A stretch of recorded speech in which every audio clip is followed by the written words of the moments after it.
Praise the Lord. കർത്താവായ യേശുക്രിസ്തുവിൻ്റെ അതിപരിശുദ്ധമായ നാമം വാഴ്ത്തപ്പെടുമാറാകട്ടെ.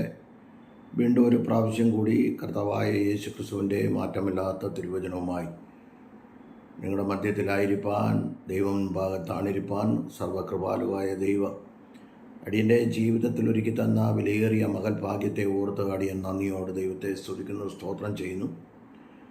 അടിയനെ യൂട്യൂബിൽ കൂടെ ശ്രവിക്കുന്ന എല്ലാ പ്രിയപ്പെട്ടവർക്കും, ജാതി മത സംഘടനാ വ്യത്യാസമെന്നെ എല്ലാ പ്രിയപ്പെട്ടവർക്കും വീണ്ടും വരുന്ന യേശു ക്രിസ്തുവിൻ്റെ നിസ്തുല്യ നാമത്തിൽ എൻ്റെ സ്നേഹവന്ദനത്തെ പ്രാരംഭമായി അറിയിക്കട്ടെ.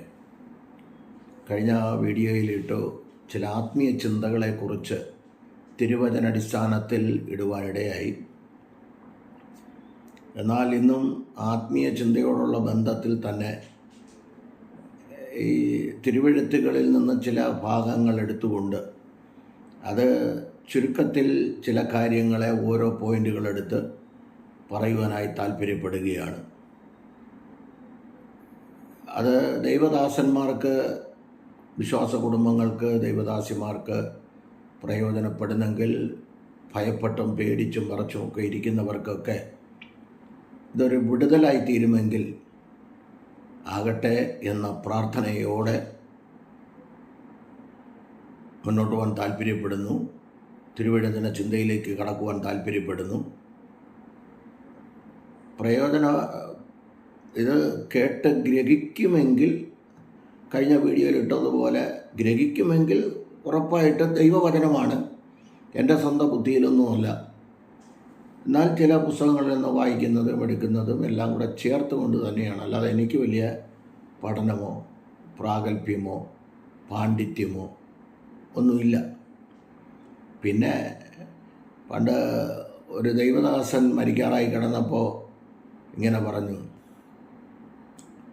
പാസ്റ്റർ എൻ്റെ കയ്യിൽ പിടിച്ചുകൊണ്ട് പറഞ്ഞു, എനിക്ക് കർത്താവിന് വേണ്ടി ഒന്നും ചെയ്യാൻ കഴിഞ്ഞില്ല എന്ന് പറഞ്ഞു. അപ്പോൾ പറഞ്ഞ് മൂന്നാമത്തെ ദിവസം അദ്ദേഹം മരിക്കുകയും ചെയ്തു. അപ്പോൾ ഞാനും വിചാരിക്കുന്ന, മരിക്കാൻ കിടക്കുന്ന സമയത്ത് മരണം ഏത് നിമിഷവും ആകാമല്ലോ. 27 പറയുന്നത് പോലെ നാളത്തെ ദിവസത്തെ ചൊല്ലി നീ പ്രശംസിക്കരുത്, ഒരു ദിവസം എന്തൊക്കെ നടക്കുമെന്ന് ആർക്കും അറിയില്ലല്ലോ എന്നൊക്കെ തിരുവെഴുത്തുകളിൽ കാണുന്നുണ്ട്. അതുകൊണ്ട് ഞാൻ അതിലേക്ക് കടക്കാതെ ലഭിക്കുന്ന സമയം തിരുവചനങ്ങളെ ധ്യാനിക്കുന്നതോടൊപ്പം ലഭിക്കുന്ന ആത്മീയ ചിന്തകൾ എഴുതി വച്ച് ദൈവജനത്തിൻ്റെ മുൻപാകെ എത്തിക്കുക. അത് ആർക്കെങ്കിലും പ്രയോജനപ്പെടുന്നെങ്കിൽ പ്രയോജനപ്പെടട്ടെ എന്ന പ്രാർത്ഥനയോടെ ഇന്നത്തെ എൻ്റെ ചിന്താവിഷയം എന്ന് പറയുന്നത് ഒരു മനുഷ്യൻ്റെ 5 മണ്ഡലങ്ങൾ. ഒന്നാമത്തെ മണ്ഡലമാണ് ചിന്താമണ്ഡലം എന്ന് പറയുന്നത്. ഈ ചിന്താമണ്ഡലം എന്ന് പറയുമ്പോൾ മനനം ചെയ്യുക എന്ന് ഒരു പദം കിടപ്പുണ്ട്. മനനം ചെയ്യുക. അപ്പോൾ മനനം ചെയ്യാത്ത ആരുമില്ല, ചിന്തിക്കാത്ത ആരുമില്ല. അപ്പോൾ ചിന്തിക്കുന്നവർ ഒരുപാട് പേരുണ്ട്. എല്ലാവരും ചിന്തിക്കുന്നവർ. എങ്ങനെ മുന്നോട്ട് പോകാം, എങ്ങനെ കടഭാരം തീർക്കാം, എങ്ങനെ മക്കളെ കെട്ടിക്കാം, എങ്ങനെ നമ്മുടെ ആത്മീയം മുന്നോട്ട് കൊണ്ടുപോകാം, ഇങ്ങനെ പല വിധത്തിലുള്ള ചിന്തകൾ. അപ്പോൾ ഒരു മനുഷ്യൻ്റെ 5 മണ്ഡലത്തിൽ എൻ്റെ ആത്മീയ ഭാഷ്യത്തിൽ പറഞ്ഞാൽ ഒന്നാമത്തെ മണ്ഡലം തന്നെയാണ് ചിന്താമണ്ഡലം. അപ്പോൾ ഈ ചിന്താമണ്ഡലത്തിൽ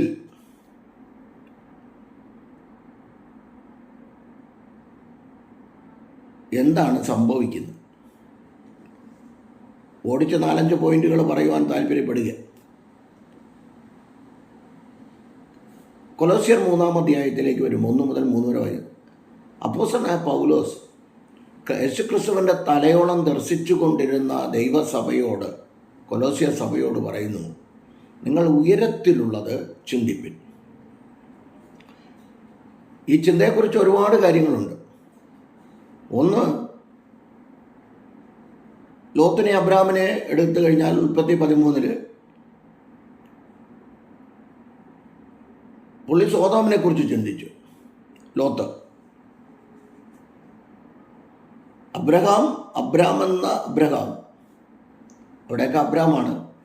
അബ്രാം ലോത്ത് പിരിഞ്ഞു കഴിഞ്ഞപ്പോൾ ദൈവം പറഞ്ഞു, തെക്കോട്ടും വടക്കോട്ടും കിഴക്കോട്ടും പടിഞ്ഞാറോട്ടും നോക്കുക. പിന്നെ പറഞ്ഞു ഉയരത്തിലേക്ക് നോക്കുക. അപ്പോൾ കൊലോസിയർ 3-ാം അധ്യായത്തിലേക്ക് വരുമ്പോൾ 1, 2, 3 വാക്യത്തിലേക്ക് വരുമ്പോൾ ഉയരത്തിലുള്ളത് ചിന്തിക്കുക. അപ്പോൾ ഉയരത്തിൽ എന്താ ഉള്ളത്? ഇപ്പോൾ ഉയരത്തിലേക്ക് ആൾക്കാർ പോയിക്കൊണ്ടിരിക്കുക.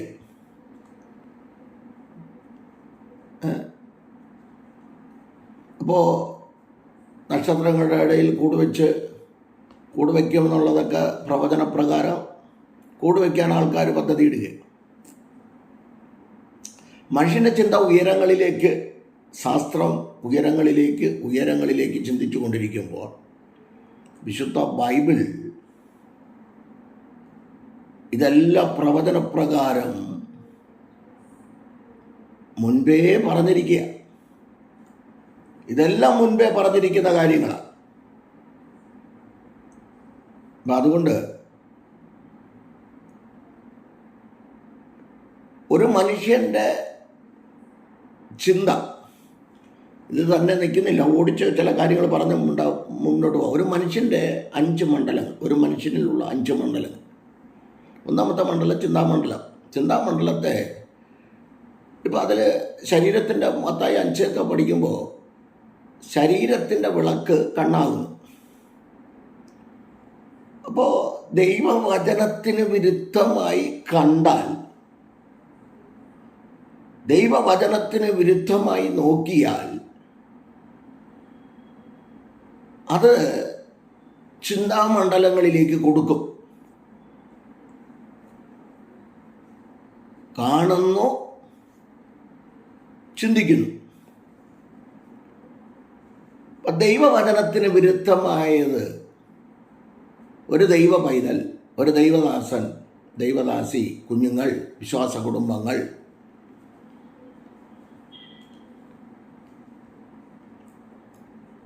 ദൈവവചനത്തിന് വിരുദ്ധമായത് കണ്ടാൽ അതിനെ ചിന്താമണ്ഡലങ്ങളിലേക്ക് കൊടുക്കരുത്. എൻ്റെ ഒരു ആത്മീയ ചിന്തയാണ്, ചിന്താമണ്ഡലങ്ങളിൽ കൊടുക്കരുത്. അത് ചിന്താമണ്ഡലം ഒരുപാട് കാര്യങ്ങളുണ്ട്. ചിന്താമണ്ഡലങ്ങളിൽ അത് കൊടുത്താൽ അതിങ്ങനെ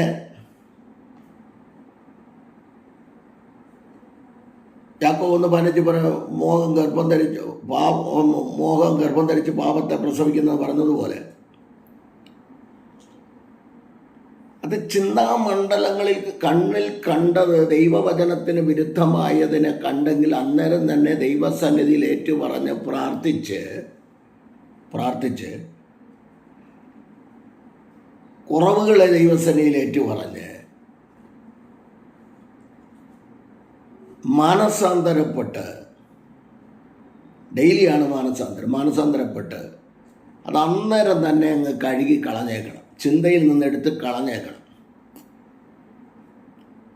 അത് ചിന്തയിൽ, അതുകൊണ്ട് പൗലോസ് അപ്പോസ്തലൻ പറയുന്നു, അദ്ദേഹം ഒരിക്കൽ ലോകപ്രകാരം ചിന്തിച്ച മനുഷ്യന്, ക്രിസ്ത്യാനികളെ കൊന്നു പിടിച്ച മനുഷ്യന്, അപ്പോസ്തലപ്രവൃത്തി 9. പക്ഷെ അദ്ദേഹം ലാസ്റ്റിൽ ആത്മനിറവിലേക്ക് വന്നപ്പോൾ കൊലോസ്യ സഭയോട് പറയുന്നു, നിങ്ങൾ ഉയരത്തിലുള്ളത് ചിന്തിക്കാൻ. കൊലോസ്യർ 3:1-2-3 വാക്യം. നിങ്ങൾ ഉയരത്തിലുള്ളത് തന്നെ ചിന്തിപ്പിൻ. ഉയരത്തിൽ എന്താണുള്ളത്? ഉയരത്തിലുള്ളത് 2 കാര്യം ഓടിച്ച് പറഞ്ഞ് ഞാൻ ആ വിഷയത്തെ വിടുക.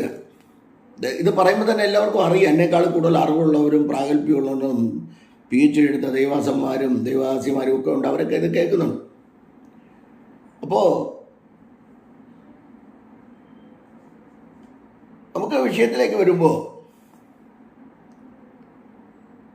യാക്കോബിൻ്റെ ലേഖനം 1-ാം അധ്യായം 17-ാം വാക്യം പറയുന്നു, എല്ലാ നല്ല ദാനവും തികഞ്ഞ വരവും ഒക്കെയും ഉയരത്തിൽ നിന്നുള്ള പിതാവിങ്കൽ നിന്ന് ഇറങ്ങി വരുന്നു.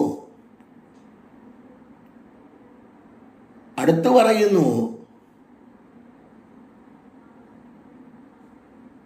3:17 പറയുന്നു, യാക്കോബിൻ്റെ ലേഖനം 3:17 പറയുന്നു, ഉയരത്തിൽ നിന്നുള്ള ജ്ഞാനമോ ഒന്നാമത് നിർമ്മലവും സമാധാനവും ശാന്തതയും സൽഫലവും സ്നേഹം നിറഞ്ഞതും പരോപകാരം ചെയ്യുന്നതും ദീർഘക്ഷമയുള്ളതുമാകുന്നു എന്ന് ഉയരത്തിലെ ജ്ഞാനത്തെക്കുറിച്ച് പറയുന്നു.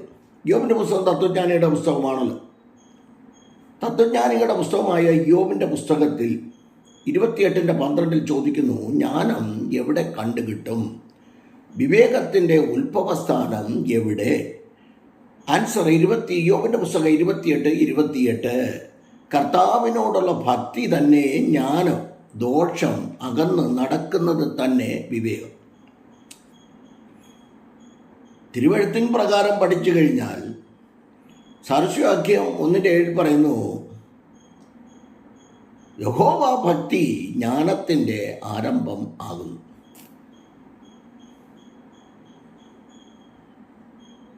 നൂറ്റി 14 വാക്യം കൂടെ ചേർത്ത് വായിച്ചാൽ ദൈവത്തിൻ്റെ വചനത്തിലാണ് കഴിവുകൾ നടക്കുന്നത്. നിങ്ങളിപ്പോൾ കേട്ട വചന നിമിത്തം നിങ്ങൾ ശുദ്ധിയുള്ളവരാകുന്നു. യോഹന്നാൻ 15:3. അപ്പോൾ ഈ വിഷയങ്ങളിലേക്ക് കടക്കുമ്പോൾ ഇപ്പോൾ ഞാൻ എപ്പോഴും പറയാറുള്ള ഒരു വിഷയമാണ്, ദാവീദിൻ്റെ ചിന്തയിൽ ശമൂവേൽ എഴുതിയ 2-ാം പുസ്തകം 12-ാം അധ്യായത്തിൽ ചിന്തയിൽ ഒരു കാര്യം ഉരുവിട്ടു. അപ്പോൾ ചിന്തയിൽ ഉരുവിട്ടപ്പോഴേ ദൈവവചനത്തിൽ കൂടെ കഴുകൽ പ്രാപിച്ച് ഒടുവിൽ കർത്താവിലും അവൻ്റെ അമിതബലത്തിലും ശക്തിപ്പെട്ട് ദൈവകൃപയിൽ മുന്നോട്ട് പോയിരുന്നെങ്കിൽ തൻ്റെ കുടുംബത്തിൽ അനർത്ഥം ഒന്നുമാറി വിട്ടൊഴിയാതെ നിന്നു. 12-ാം അധ്യായം വായിച്ചാൽ മതി. തൻ്റെ വായിൽ നിന്ന് വീണ വാക്കുകൾ മൂലം ഒരാടിന് പകരം 4 ആടെന്ന് പറഞ്ഞ് താൻ ജീവിച്ചിരിക്കുമ്പോൾ തന്നെ 4 ആട് തീർന്നു. അപ്പോൾ നമ്മുടെ ചിന്തയിൽ ആവശ്യമില്ലാത്ത കാര്യങ്ങൾ നമ്മുടെ ചിന്തയിൽ വരുമ്പോൾ അതിനെ അങ്ങ് തള്ളിക്കളഞ്ഞേക്കണം. അതിനെ വെച്ചുകൊണ്ട് നടക്കരുത്. മനുഷ്യന് കുറവുകളൊക്കെ ഉണ്ടാകാം. പക്ഷെ മനഃപൂർവ്വം കരിവാരി തേക്കുന്നവരുമുണ്ട്. ഒരു തെറ്റും ചെയ്യാതെ മനഃപൂർവ്വം കരിവാരി തേക്കുന്നവരുണ്ട്.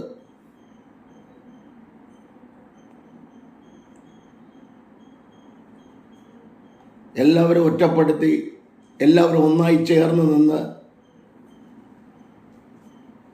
കരിവാരി തേക്കുമ്പോൾ വേദനകളുണ്ടാവും. എനിക്ക് ഒത്തിരി അനുഭവങ്ങൾ ഉണ്ടായിട്ടുണ്ട്. അതുകൊണ്ടാണ് പറയുന്നത്. ഒരു തെറ്റും ചെയ്യാതെ മനസ്സിൽ പോലും കാണാത്ത കാര്യങ്ങൾ പറഞ്ഞുണ്ടാക്കി നിന്ദിക്കുമ്പോൾ, പകയ്ക്കുമ്പോൾ, പഴിക്കുമ്പോൾ ഉള്ളത് തുറന്നു പറയുന്നത് മൂലം, അത് തെറ്റാണെന്ന് പറയുന്നത് മൂലം അന്നേരം ഞാൻ ദൈവത്തോട് ചോദിക്കുന്ന ഒരു ചോദ്യമാണ്, കർത്താവേ, അടിയൻ്റെ തെറ്റെന്താ? അടിയൻ്റെ കുറവെന്താ? വചനത്താൽ കഴുകുവാൻ, ശുദ്ധീകരണം പ്രാപിക്കുവാൻ, അപ്പനോട് ചേർന്നിരിക്കുവാൻ ഞാൻ എന്താ ചെയ്യേണ്ടത്? ഇത് പറയുമ്പോഴും വേദനയിലാണ്.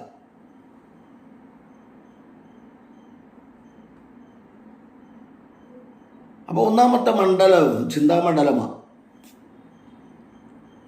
രണ്ടാമത്തെ ഈ ചിന്താമണ്ഡലത്തിൽ അത് വെച്ചുകൊണ്ട് നടന്നാൽ അത് ബുദ്ധിമണ്ഡലങ്ങളിലേക്ക് കൊടുക്കപ്പെടും.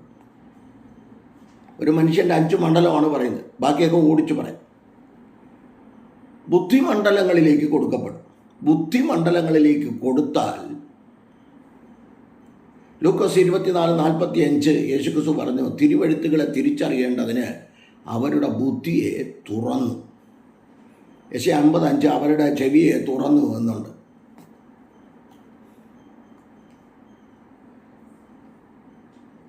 അപ്പോൾ ബുദ്ധി തുറക്കപ്പെടണം. ആത്മീയ കണ്ണ് തുറക്കപ്പെടും. ആത്മീയ കണ്ണുകൾ തുറക്കണം. ലൂക്കോസ് 24:30 മുതൽ 45 വരെയുള്ള ഭാഗങ്ങൾ വായിക്കുമ്പോൾ ഇതെല്ലാം ഉണ്ട്.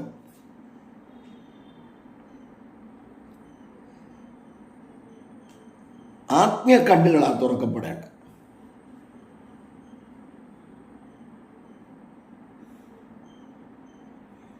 അപ്പോൾ രണ്ടാമതായിട്ട് ബുദ്ധിമണ്ഡലമാണ്.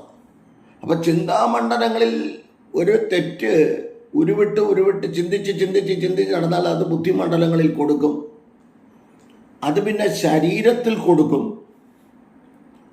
അപ്പോൾ ശരീരം പ്രവർത്തിക്കാൻ തുടങ്ങും. തെറ്റ് ശരി എല്ലാവർക്കും അറിയാം. ചിന്താമണ്ഡലങ്ങളിൽ ഒരു കാര്യം നമ്മളിൽ വരുമ്പോൾ തെറ്റാണെങ്കിൽ അത് അന്നേരം അത് കഴുകി കളഞ്ഞേക്കണം, അതിനെ മാറ്റിയേക്കണം.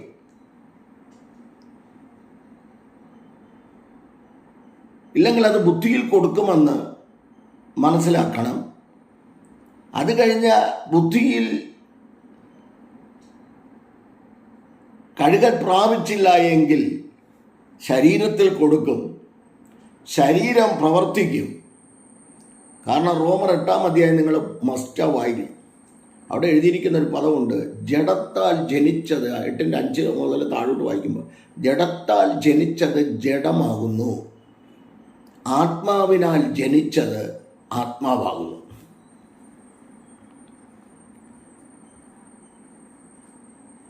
അപ്പൊ ജഡത്താൽ ജനിച്ചത് ജഡം. അത് ജഡത്തിന്റെ ചിന്തകളെ, ജഡത്തിന്റെ പ്രവൃത്തികളോ. ഗലാത്യർ 5:19 മുതൽ 21 വരെ, 22, 23 ആത്മാവിന്റെ ഫലം. അപ്പൊ ജഡത്തിന്റെ പ്രവർത്തികളിലേക്ക് കൊടുക്കാതെ ചിന്താമണ്ഡലങ്ങളിൽ വരുന്നതിന് ബുദ്ധിമണ്ഡലങ്ങളിൽ കൊടുക്കാതെ ബുദ്ധിമണ്ഡലങ്ങളിൽ വരുന്നത് ശാരീരിക മണ്ഡലത്തിൽ കൊടുത്താൽ അത് നമ്മുടെ ആത്മീയ മനുഷ്യനെ ബാധിക്കും. ഈ ജഡമനുഷ്യനെ കുറിച്ച് കൊരിന്ത്യർക്കെഴുതിയ 1-ാം ലേഖനം 3-ാം അധ്യായത്തിൽ പറയുന്നു.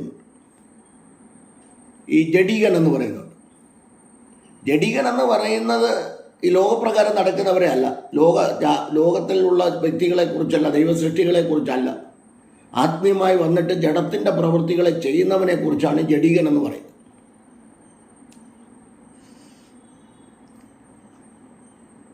അപ്പൊ ഈ ജഡം ഇത് പാപം ചെയ്യാനായിട്ട് തന്നെ നടക്കുക. പൗലോസ് അപ്പോസ്തലൻ പറയുന്നു,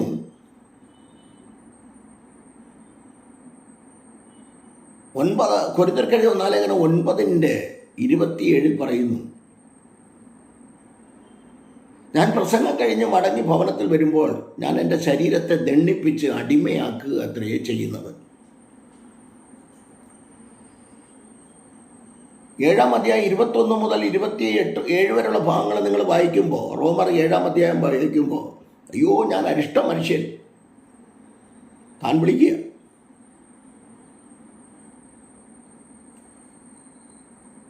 ആ ഭാഗം നിങ്ങൾ വായിച്ചു കഴിയുമ്പോൾ നമ്മൾ വളരെ വേദനിച്ചു പോവുക, നിലവിളിച്ച് കരയുക ഭക്തൻ. അപ്പം എൻ്റെ ചിന്താവിഷയം എന്ന് പറയുന്നത് നമ്മുടെ ആത്മീയത്തെ ബാധിക്കും. പലരും പ്രസംഗിക്കുന്നു, ഇത് പുറമേ ചെയ്യുന്നത് പുറമേ അങ്ങ് പോവുകയാണ്, അത് ആത്മാവുമായിട്ട് യാതൊരു ബന്ധവും ഇല്ല. അതിനെക്കുറിച്ച് കോട്ട് ചെയ്തൊക്കെ കുറേ കാര്യങ്ങളൊക്കെ പറയുന്ന ആൾക്കാരുണ്ട്. നമ്മൾ അതൊന്നും കേൾക്കണ്ട.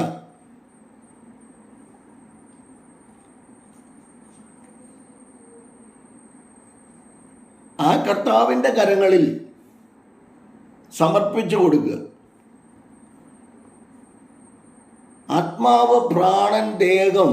നമ്മുടെ പറയുന്ന ദേഹം, ദേഹി, ആത്മാവെന്ന്. അങ്ങനല്ല, ആത്മാവ്, പ്രാണൻ, ദേഹം. തെസ്സലോനിക്കർക്ക് 1-ാം ലേഖനം 5:20 മുതൽ 23 വരെയുള്ള ഭാഗങ്ങൾ വായിച്ചാൽ മതി. ഇത് മുഴുവനും ശുദ്ധീകരിക്കപ്പെടണമെങ്കിൽ കർത്താവിൻ്റെ വരവെങ്കിൽ എടുക്കപ്പെടുമ്പോൾ മാത്രമേ ഉള്ളൂ എന്നാണ് എൻ്റെ ഒരു ആത്മീയ ചിന്ത.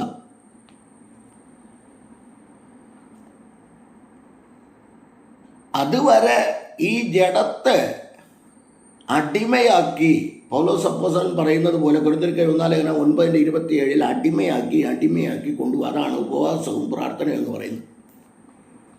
ലോകം, ജഡം, പിശാച്, ഇതിനെയൊക്കെ കർത്താവ് ജയിച്ചു. ജഡമോഹം, കൺമോഹം, ജീവനത്തിൻ്റെ പ്രതാപം, ഇതൊക്കെ കർത്താവ് ജയിച്ചു.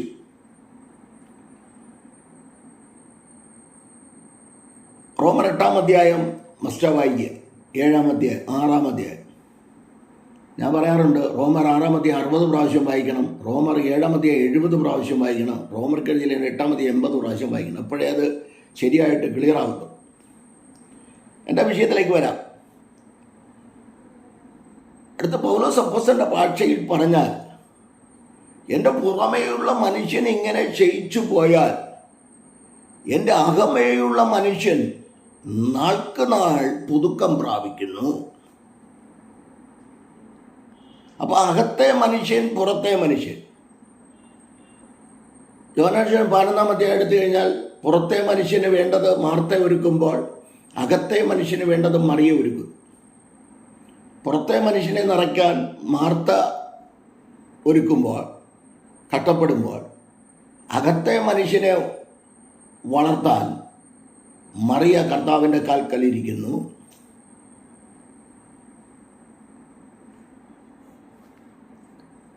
അപ്പോൾ ഇത്രയും കാരണത്താൽ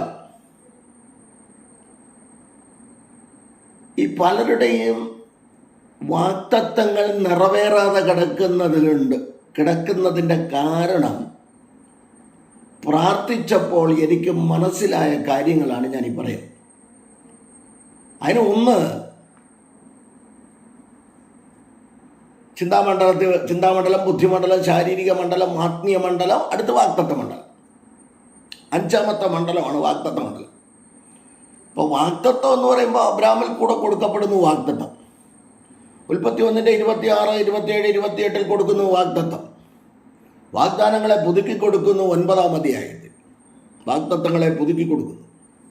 അപ്പോൾ ഓരോ വ്യക്തികൾക്കും വാഗ്ദത്തങ്ങളുണ്ട്. ആ വാഗ്ദത്തം പ്രാപിക്കണമെങ്കിൽ അത് മുടങ്ങിക്കിടക്കുന്ന, വാഗ്ദത്തങ്ങൾ പ്രാപിക്കാൻ കഴിയാതെ മുടങ്ങിക്കിടക്കുന്ന ഈ 4 മണ്ഡലങ്ങളാണ്. അതിന് ബന്ധനമാണ്. ഇതാണെന്ന് പറഞ്ഞ് നടക്കാതെ ഉണ്ടാകാം. ഇത് ഉണ്ടെങ്കിൽ തന്നെ ബന്ധനം വരുമല്ലോ.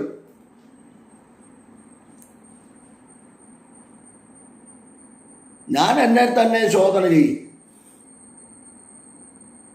അവരവരെയാ ശോധനയാണ്. തിരുവനന്തപുരത്ത് 2-ാം പുസ്തകം 29 വരുമ്പോൾ അറ്റകുറ്റം തീർക്കേണ്ടത് അവരവരാ, മറ്റൊരാളല്ല. കുറവുകളെ ചൂണ്ടിക്കാണിക്കും, പക്ഷേ അറ്റകുറ്റം തീർക്കേണ്ടത് അവരവരാ. വ്യക്തിപരമായിട്ടാണ് കുറവുകളേറ്റു പറയേണ്ടത്, അനുതപിച്ച് വീണ് കിടക്കേണ്ടത്, കരയേണ്ടത്. അപ്പോൾ കഴിഞ്ഞ നാളുകളിൽ തന്ന വാഗ്ദത്തം നിറവേറാതെ കിടക്കുന്നെങ്കിൽ എൻ്റെ ചിന്തയിൽ എന്തൊക്കെ വന്നു, എൻ്റെ ബുദ്ധിയിൽ എന്തൊക്കെ വന്നു, എൻ്റെ ശാരീരികമായി പ്രവൃത്തികളിൽ എന്തൊക്കെ വന്നു, ആത്മീയ മണ്ഡലത്തിൽ എന്തൊക്കെ വന്നു,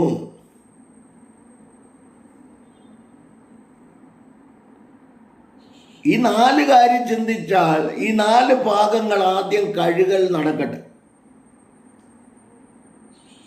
എന്നിട്ട് പറയണം, കർത്താവേ എൻ്റെ വാഗ്ദത്തത്തെ ഒന്ന് പുതുക്കി തരണമെന്ന് പ്രാർത്ഥിച്ചാൽ ഈ ദൂത് കേൾക്കുമ്പോൾ റകാരക ജഗതൽക്കമനം നടക്കത്തില്ലെന്ന് പറഞ്ഞ് മുൻപോട്ട് പോകാൻ കഴിയാത്ത നിലയിൽ അടച്ചിട്ട് ഒതുക്കിയിരുത്തിയിരിക്കുന്നു എങ്കിൽ ഏത് കാര്യങ്ങളാകട്ടെ, നിനക്ക് തന്നിരിക്കുന്ന വചനപ്രകാരമുള്ള വാഗ്ദത്തങ്ങളാണോ അത് നിറവേറ്റി തരുവാൻ സ്വർഗത്തിലെ ദൈവശക്തനാണ്. അപ്പോൾ അത് വളരെ ശ്രദ്ധിച്ചോണം. ദൈവം പ്രവർത്തിപ്പാൻ ദൈവം അന്നും ഇന്നും ശക്തനാണ്. ഒന്നാമത്തെ വിഷയമെന്ന് പറയുന്നത് ഈ 5 മണ്ഡലങ്ങൾ. ഈ 5 മണ്ഡലങ്ങൾ നമ്മളൊന്ന് കഴുകൽ പ്രാപിച്ച്, യോഹന്നാൻ എഴുതിയ 1-ാം ലേഖനം 1-ന്റെ 7, 8, 9 വാക്യങ്ങൾ, യെശയ്യാപ്രവചനം 1-ന്റെ 18, യോഹന്നാന്റെ സുവിശേഷം 15-ന്റെ 3, രക്തത്താലും വചനത്താലും ആത്മാവിനാലും ശുദ്ധീകരണം, അപ്പോൾ ഒരു ശുദ്ധീകരണം പ്രാപിച്ചാണ് 12-14, യോഹന്നാൻ 1 ലേഖനം 3:3, പത്രോസ് 1 ലേഖനം 1:16, ലേവ്യ പുസ്തകം 19:2, ലേവ്യ പുസ്തകം 11:44. ഞാൻ യേശുക്രിസ്തു പറഞ്ഞു, ഞാൻ വിശുദ്ധനാകയാൽ നിങ്ങളും വിശുദ്ധരായിരിപ്പിൻ. അപ്പോൾ ഒരു കഴുകൽ. മത്തായി 5:8 പറയുന്നു, ഹൃദയശുദ്ധിയുള്ളവർ ഭാഗ്യവാന്മാർ, അവർ ദൈവത്തെ കാണും. യെരമ്യാ 17:5 മുതൽ 9 വരെ വായിക്കും. ഹൃദയം എല്ലാറ്റിനേക്കാളും കപടവും വിഷവും ഉള്ളത്, ഹൃദയത്തിനകത്തുനിന്ന് ഉയരുന്നത്. മർക്കോസ് 7:20, 21, 22, 23 വായിച്ചു നോക്കി. ദുർചിന്ത, വ്യഭിചാരം, ഇതിനെക്കുറിച്ചുള്ള ദുർചിന്ത. ആ ചിന്തയുടെ കാര്യമാണ് ഞാനീ പറയുന്നത്. ദുർചിന്ത കഴിഞ്ഞ് അടുത്ത് വരുന്നതാ വ്യഭിചാരം. മർക്കോസ് 7-ാം അധ്യായം. ഇരുന്ന് വായിക്കുന്നവർക്കൊക്കെ നല്ലതാണ്. എനിക്ക് ഈ ഇരിക്കുന്ന ഇരിപ്പിൽ മരിച്ചാൽ എനിക്ക് വളരെ സന്തോഷമാണ്.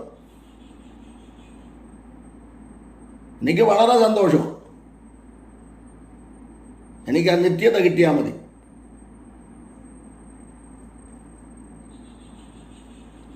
എനിക്കല്ലാതെ ഒരുപാട് നാൾ ജീവിക്കണമെന്നൊന്നും അങ്ങനെയുള്ള താല്പര്യങ്ങളൊന്നുമില്ല. എനിക്ക് എത്ര ദൈവം തരുന്നോ ഓടി നടന്ന് കർത്താവിൻ്റെ വേല ചെയ്യണം. അതോടൊപ്പം ജനത്തെ ഒരുക്കിയെടുക്കണം. എനിക്ക് തന്നിരിക്കുന്ന ശുശ്രൂഷയ്ക്കനുസരിച്ച് കാര്യങ്ങൾ മുന്നോട്ട് നീക്കണമെന്നല്ലാതെ എന്നെ സംബന്ധിച്ച് വേറെ കാര്യങ്ങളൊന്നുമില്ല. ബാക്കി എല്ലാത്തിനും 2ാം സ്ഥാനമേ ഉള്ളൂ. ഇപ്പം 2ാമത്തെ പോയിന്റ്, അത് 1ാമത്തെ പോയിന്റ് ചിന്താമണ്ഡലം, ബുദ്ധിമണ്ഡലം, ശാരീരിക മണ്ഡലം, ആത്മീയ മണ്ഡലം, വാക്തത്വ മണ്ഡലം, 5 മണ്ഡലം. അപ്പോൾ വാക്തത്വങ്ങൾ നിവൃത്തിയാകാതെ കിടക്കുന്ന ദൈവജനങ്ങൾക്ക്, ദൈവമക്കൾക്ക് ഇതൊന്ന് വായിച്ച് ധ്യാനിച്ച് എവിടെയാണ് കുറവ് വന്നു പോയത് സ്വയം ശോധന ചെയ്ത് തമ്മിൽ ഏറ്റു പറയേണ്ട, ക്ഷമ പറയേണ്ടതാണ്. ക്ഷമ പറ. ഇപ്പം ദൈവവചനം പറഞ്ഞിട്ട് കുറവുകൾ കുറ്റപ്പെടുത്തിക്കൊണ്ട് നിന്ന് അതൊന്നും നടക്കത്തില്ല. ദൈവവചന അടിസ്ഥാനത്തിൽ. അപ്പോൾ വിഷയത്തിലേക്ക് വരും. 2ാമതാണ് ഉണ്ടാകുന്ന ഒരു ചിന്തയാണ് ഭയം. യോബിൻ്റെ പുസ്തകം 3:25, ഞാൻ ഭയപ്പെട്ടിരുന്നത് തന്നെ എനിക്ക് നേരിട്ടു, ഞാൻ പേടിച്ച് തന്നെ എനിക്ക് ഭവിച്ചു. ഭയത്തെക്കുറിച്ച് 1ാമത് കാണുന്ന ഉൽപ്പത്തി പുസ്തകത്തിലാണ്. നമ്മൾ 3-ാം അധ്യായത്തിലാണ്. 3-ാം അധ്യായം 9 മുതലുള്ള ഭാഗങ്ങൾ വായിക്കുമ്പോൾ അവിടെ കാണുന്നു, നിന്റെ കാലൊച്ച കേട്ടിട്ട് ഞങ്ങൾ ഭയപ്പെട്ടു. നോക്കണേ, ഭയം 1ാമത് തിരുവെഴുത്തുകളിൽ കാണുന്നത്, ദൈവവചനത്തിൽ കാണുന്ന ഉൽപ്പത്തി 3-ാം അധ്യായത്തിലാണ്. 9 മുതലുള്ള ഭാഗങ്ങൾ 6 മുതൽ വായിച്ചാലും നല്ലത്. ദൈവശബ്ദം കേട്ട് ഭയപ്പെട്ടു.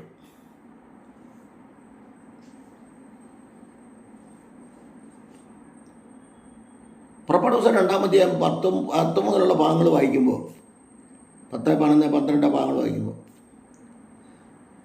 മോശ പറഞ്ഞു പേടിച്ചു എന്നൊരു പദം കിടപ്പുണ്ട്. 15 വരെ വായിക്കണം. 2:11 മുതൽ 15 വരെ.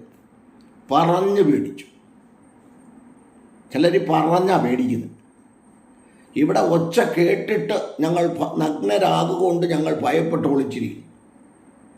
ഉൽപ്പത്തി 3:6 മുതൽ 10 വരെയുള്ള ഭാഗങ്ങൾ വായിച്ചാൽ ഈ ഒച്ച കേട്ടപ്പോൾ ഓടി അടുത്തുകൊണ്ടിരുന്നവർ. അപ്പോൾ ഭയം വരുന്നതിൻ്റെ 1ാമത്തെ കാരണം ദൈവസാന്നിധ്യം നഷ്ടപ്പെട്ടു, അല്ലെങ്കിൽ ദൈവകൃപ നഷ്ടപ്പെട്ടു. ദൈവകൃപ നഷ്ടപ്പെടുമ്പോഴാണ് ഈ ഭയം വരുന്നത്. അതിനോടൊന്നുകൂടെ ചേർത്ത് പറഞ്ഞാൽ 3-4 പോയിന്റ് ഓടിച്ച് പറഞ്ഞുതരാം. യോഹന്നാൻ എഴുതിയ 1-ാം ലേഖനം 4:18 പറയുന്നു, സ്നേഹത്തിന് ഭയമില്ല. ദൈവസ്നേഹത്തിനാണ്, അല്ലാത്ത സ്നേഹത്തിനൊക്കെ ഭയമുണ്ട്. സ്നേഹത്തിന് ഭയമില്ല, ഭയത്തിന് ദണ്ഡനമുള്ളതിനാൽ തികഞ്ഞ സ്നേഹം ഭയത്തെ പുറത്താക്കുന്നു.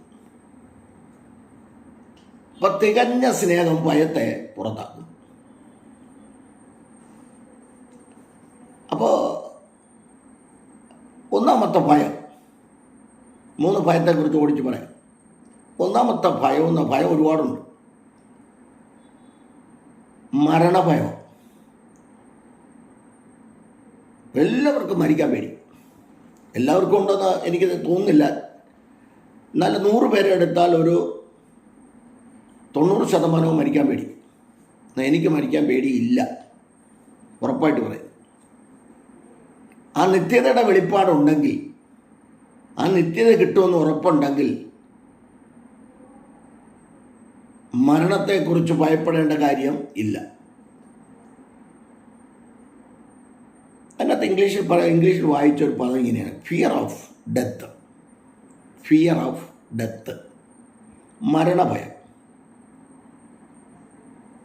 ഇപ്പോൾ യഹൂദ രാജാക്കന്മാരിൽ ശക്തനായ ഒരു രാജാവായിരുന്നു ശലോമൻ. ഇപ്പം ദാവീദ് മോശമല്ലായിരുന്നു, 40 വർഷം ഭരിച്ചു. ശൗലുവിനെ ബെന്യാമിൻ ഗോത്രക്കാരനായ ശൗല് 40 വർഷം ഭരിച്ചു.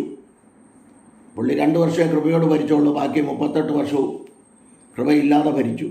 ദാവീദ് 40 വർഷം ഭരിച്ചു. തൻ്റെ ഊരിയാവിൻ്റെ ഭാര്യയിൽ ബത്ശേബയിൽ ജനിച്ച മകനായ ശലോമോൻ 40 വർഷം ഭരിച്ചു. ശക്തനായ ഒരു നേതാവായിരുന്നു, ലീഡറായിരുന്നു ഒക്കെ തിരുവെഴുത്തുകളിൽ കാണുന്നുണ്ട്.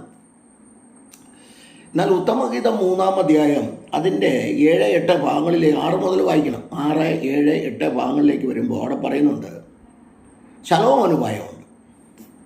അവിടെ എഴുതിയിരിക്കുന്നു, ഇസ്രായേൽ വീരന്മാരിൽ 60 വീരന്മാർ അതിന് ചുറ്റുമുണ്ട്.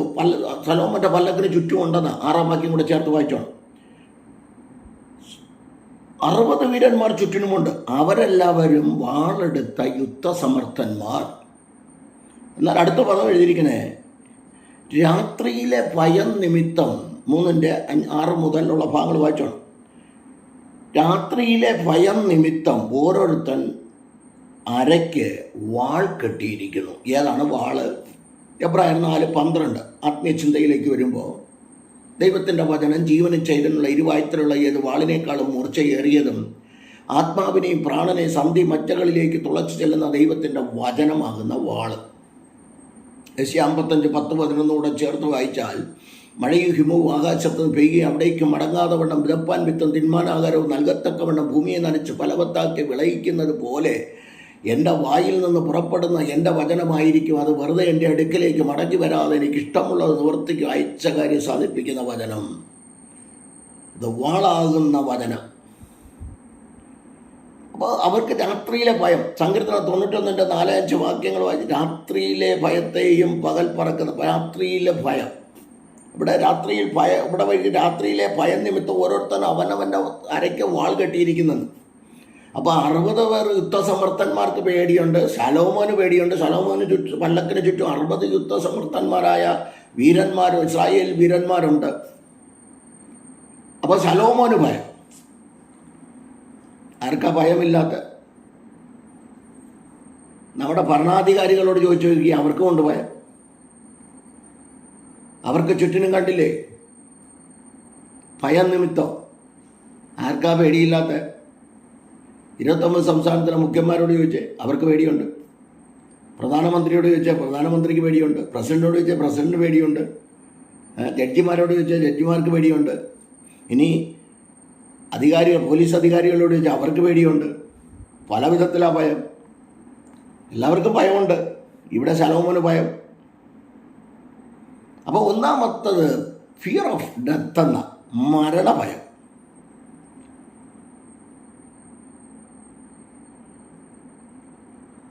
ഒരു നിത്യത. ഈ ലോകത്തിലെ ഘട്ടങ്ങൾ, വെല്ലുവിളികൾ, പ്രതിസന്ധികൾ, പോരാട്ടങ്ങൾ, പ്രശ്നങ്ങൾ, അപവാദങ്ങൾ, തെറ്റ് കണ്ട പറയട്ട് ഏറ്റുപറഞ്ഞ് ഉപേക്ഷിക്കാനും ക്ഷമ പറയാനും. മനുഷ്യരാരും പെർഫെക്റ്റ് അല്ലല്ലോ. സങ്കീർത്തനത്തിൽ പറയുന്നത് പോലെ ദ ലോ ഈസ് പെർഫെക്റ്റ് എന്ന യഹോവയുടെ ന്യായപ്രമാണം തികവുള്ളതെന്ന്. 7 പ്രാവശ്യം സങ്കീർത്തനം 12:6 7 പ്രാവശ്യം ശുദ്ധി ചെയ്ത വെള്ളിയാകുന്ന വചനമാണ്. അപ്പോൾ ഒന്നാമത് മരണഭയം. രണ്ടാമത് ഉപേക്ഷിക്കപ്പെടുമോ എന്ന ഭയം, ഫിയർ ഓഫ് അബൻഡൻമെൻറ്റ്. ഫിയർ ഓഫ് അബൻഡൻമെൻറ്റ്, ഉപേക്ഷിക്കപ്പെടുമോ എന്ന ഭയം. മൂന്നാമത് പരാജയ ഭയമാണ്, fear of failure. Fear of failure. അപ്പോൾ പരാജയപ്പെടുമോ, പരാജയ ഭയം, ഉപേക്ഷിക്കപ്പെടുമോ എന്ന ഭയം. അപ്പോൾ ഈ 3 ഭയം തിരുവെഴുത്തുകളിൽ കാണുമ്പോൾ അതിനെന്താണ്? ഈ ദൈവതേജസ്, ഞാൻ നേരത്തെ പറഞ്ഞു, ദൈവതേജസ് നഷ്ടപ്പെടുമ്പോഴാണ് ഒന്നാമത്തെ ഭയം കയറുന്നത്. എങ്കിലും ഇസ്രായേൽ ജനത്തോടുള്ള ബന്ധത്തിൽ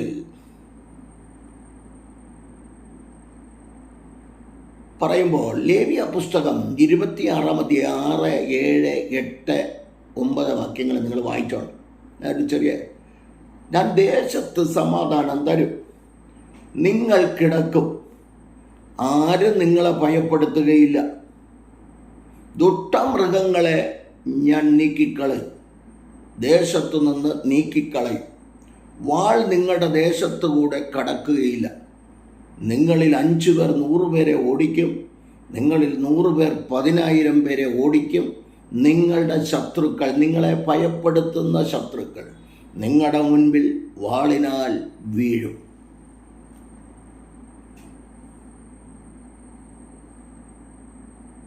അപ്പോൾ ഭയം എന്തുകൊണ്ടാണ് വന്നതെന്ന് മനസ്സിലായല്ലോ. ഇനി തിരുവെഴുത്തുകളിൻ പ്രകാരം നോക്കാം. ഈ ഭയത്തെ മാറണ്ടേ? അതിനൊരു 3 കാര്യം പറയാം.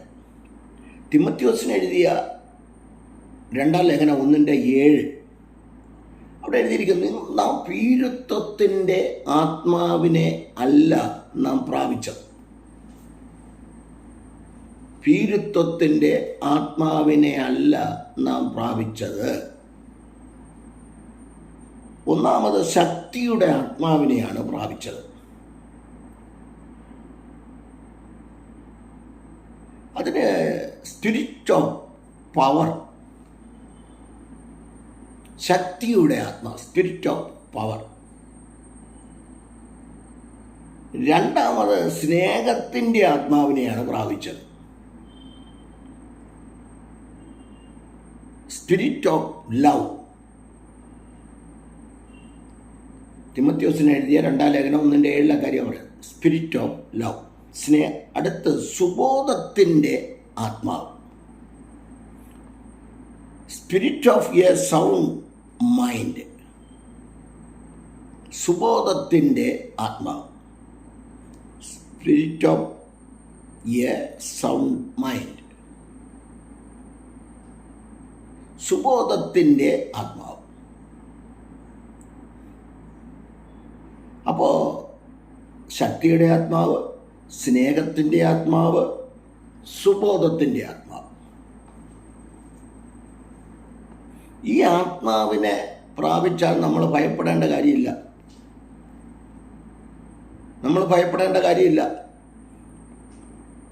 ഭയപ്പെടുത്താനൊക്കെ ശത്രു നോക്കും.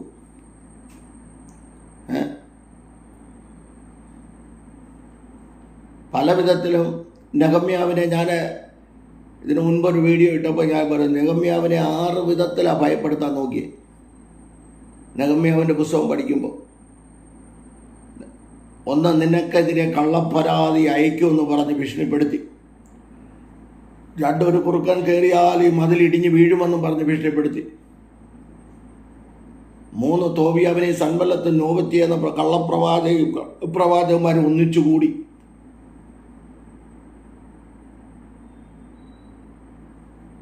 കൊല്ലുമെന്ന് ഭീഷണിപ്പെടുത്തി. പല വിധത്തിൽ തന്നെ ഭയപ്പെടുത്താൻ നോക്കി. എങ്കിലും താൻ മുഴങ്കാലിലിരുന്ന് മഹാനും ഭയങ്കരനുമായ ദൈവത്തിൻ്റെ സന്നിധിയിൽ മുട്ടുകുത്തി 1:4 വായിക്കുമ്പോൾ, ഞാൻ ഇരുന്ന് കരഞ്ഞു, ദുഃഖിച്ചു, ഏറെ നാൾ ദുഃഖിച്ചു, ഉപവസിച്ചു, പ്രാർത്ഥിച്ചു. മഹാനും ഭയങ്കരനുമായ ദൈവത്തോട് ഏറ്റുപറഞ്ഞ കുറവുകളെ പൂർവന്മാർ പാപം ചെയ്തു. അതിനെക്കുറിച്ചുള്ള കാര്യങ്ങൾ അവിടെ എഴുതിയിട്ടുണ്ട്. 1-ാം അധ്യായത്തിൽ തന്നെ എഴുതിയിട്ടുണ്ട്. പല വിധത്തിൽ ഭയപ്പെടുത്തുവാൻ നോക്കും. കള്ളപ്പരാതി, നീ മടക്കാതെ കള്ളപ്പരാതി എന്ത് കണ്ടിട്ടാണ്, എന്തോ ഉണ്ടായിട്ടാണ് കള്ളപ്പരാതി അയച്ചത്? നുണ പറച്ചിൽ, നുണ.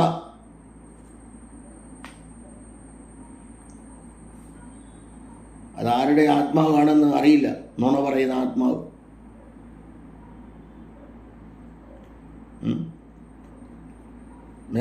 മെഫീബോശത്തിൻ്റെ ഭൃത്യനായിരുന്ന അവനും ദാവീദിൻ്റെ രാജാവിനോട് ആ മെഫീബോശത്ത് ഒരു തെറ്റും ചെയ്യാഞ്ഞിട്ടും തന്നെക്കുറിച്ച് നുണ പറഞ്ഞപ്പോൾ ദാവീദ് രാജാവ് വിശ്വസിച്ചു. ശേബ, മനസ്സിലായില്ലേ? സത്യാവസ്ഥ തുറന്ന് പറഞ്ഞിട്ട് പോലും കേട്ടില്ല. മെഫീബോശത്ത് രാജാവിനെ കണ്ട് സത്യാവസ്ഥ തുറന്ന് പറഞ്ഞിട്ട് പോലും ദാവീദ് രാജാവ് കേട്ടില്ല. ശമൂവേൽ എഴുതിയ 2-ാം പുസ്തകത്തിലെ കാര്യമാണ് പറയുന്നത്. 18-19 അധ്യായങ്ങളാണ് ഞാൻ പറഞ്ഞത്. 9-ാം അധ്യായം വായിച്ചാലും അറിയാം. 2 കാലം മുടന്തനായവന് കുറച്ച് നുണ പറഞ്ഞപ്പോൾ തൻ്റെ ഭൃത്യൻ പോയി ദാവീദ് രാജാവിനോട് നുണ പറഞ്ഞപ്പോൾ ദാവീദ് അത് അംഗീകരിച്ചില്ല. താൻ വീണ് കിടന്നുള്ള കാര്യം തുറന്നു പറഞ്ഞു, എന്നിട്ടും അംഗീകരിച്ചില്ല. വളരെ വേദനാജനകമായ കാര്യമാണ്. ഞാൻ എൻ്റെ വിഷയത്തിലേക്ക് ഓടി വരാം. പെട്ടെന്ന് ആ സമയം ഓടുന്നത്. അപ്പോൾ 1 തിമോഥെയോസിന് എഴുതിയ 2-ാം ലേഖനം 1:7 ഭീരുത്വത്തിൻ്റെ ആത്മാവിനെ അല്ല, ശക്തിയുടെ, സ്നേഹത്തിൻ്റെ, സുബോധത്തിൻ്റെ ആത്മാവ്. റോമർ 8:15 പറയുന്നു, നിങ്ങൾ പിന്നെയും ഭയപ്പെടേണ്ടതിന് ദാസ്യത്തിൻ്റെ ആത്മാവിനെ അല്ല, നാം അബ്ബാ പിതാവേ എന്ന് വിളിക്കുന്ന പുത്രത്വത്തിൻ ആത്മാവിനെ അത്രേ നാം പ്രാപിച്ചത്. ഭയപ്പെടേണ്ട കാര്യമില്ല. യെശയ്യാ 41:10 കൂടെ വായിക്കേ. 8 മുതൽ 13 വരെ വായിച്ചോ, കുഴപ്പമില്ല. യെശയ്യാ പ്രവചനം 41:8 മുതൽ 13 വരെ വായിക്കേ. അവിടെ 5 കാര്യം പറയുന്നുണ്ട്. അടുത്തതായിട്ട് പുറപ്പാട് ദിവസം 11:7 വാക്യം ചേർത്ത് വായിക്കേ. യെശയ്യാ 54:17 വായിക്കേ. സെഫന്യാ 3:17 വായിക്കേ. ഞാൻ രക്ഷിക്കുന്ന വീരനായി നിങ്ങളുടെ മധ്യത്തിലുണ്ട്. നമുക്ക് പ്രത്യക്ഷത്തിൽ ഒന്നും കാണാൻ പറ്റത്തില്ല, അറിയത്തില്ല. പക്ഷേ സ്വർഗത്തിലെ ദൈവം ഇതെല്ലാം കാണുന്നുണ്ട്, അറിയുന്നുണ്ട്. അതുകൊണ്ട് നമുക്ക് ആ ഒരു വിഷയത്തിലേക്ക് കടക്കാം. അടുത്തതാണ്, ഒരിക്കൽ ഞാൻ ഇട്ടതാണ്, കാവൽക്കാരൻ എന്നുള്ള ഇതിൽ ഇട്ടതാണെങ്കിൽ ഞാൻ പറയാം. ഒരു കാവൽക്കാരൻ, ഒരു ദൈവദാസൻ ഒരു കാവൽക്കാരനാണല്ലോ. ഇപ്പോൾ 3-ാം അധ്യായമൊക്കെ, ഉത്തമഗീതം 3-ാം അധ്യായം 5-ാം അധ്യായമൊക്കെ പഠിക്കുമ്പോൾ ഈ കാവൽക്കാരെ കുറിച്ചൊക്കെ പറയുന്നുണ്ട്. ഞാനതിലേക്ക് കിടക്കുന്നില്ല. എങ്കിലും ഒരു 1-2 6 പോയിൻ്റ് ഒന്ന് പെട്ടെന്ന് പറയാം. ഒരു കാവൽക്കാരന് വേണ്ടതായ 6 ക്വാളിറ്റിയാണ്. അത് വീട്ടിലെ കാവൽക്കാരനായാലും സഭയിലെ കാവൽക്കാരനായാലും ലോകപ്രകാരമുള്ളവരായാലും കുറഞ്ഞത് അതിന് ഈ തമിഴിലെ പോലീസുകാർക്ക് പറയുന്നത് കാവലെന്നാണ്, കാവൽ നിലയമെന്നാണ് പറയുന്നത്. അപ്പോൾ ഈ കാവൽ നിലയം എന്ന് പറയുമ്പോൾ കാക്കുന്ന, ജനത്തെ കാക്കുന്ന വ്യക്തികൾ. യെരമ്യാവിൻ്റെ പുസ്തകത്തിലൊക്കെ ഒരുപാട് വാക്യങ്ങളുണ്ട്, അതിലേക്കൊന്നും കടക്കാൻ സമയമുണ്ട്. പോലീസുകാരെ എടുക്കുക. ഇംഗ്ലീഷാണല്ലോ എല്ലാവർക്കും അറിയാം. എനിക്കാണെങ്കിൽ ഇംഗ്ലീഷ് അറിയത്തുമില്ല, തെറ്റുണ്ടെങ്കിൽ ക്ഷമിക്കുക. POLICE, P politeness. അതിന് പറയുന്നൊരു പദമാണ് മര്യാദ. ഒരു കാവൽക്കാരന് വേണ്ടത് മര്യാദയാണ് വേണ്ടത്. ഒന്നാമത്തെ ഓബിഡിയൻസ്, അനുസരണം. ഏതൻ തൊട്ടം മുതൽ ഇങ്ങോട്ട് ഇന്ന് വരെ അനുസരണയില്ല. അനുസരണം എന്ന് പറഞ്ഞതില്ല. സ്വയമായി തോന്നുന്നു, ചെയ്യുന്നു, അത്രേ ഉള്ളൂ.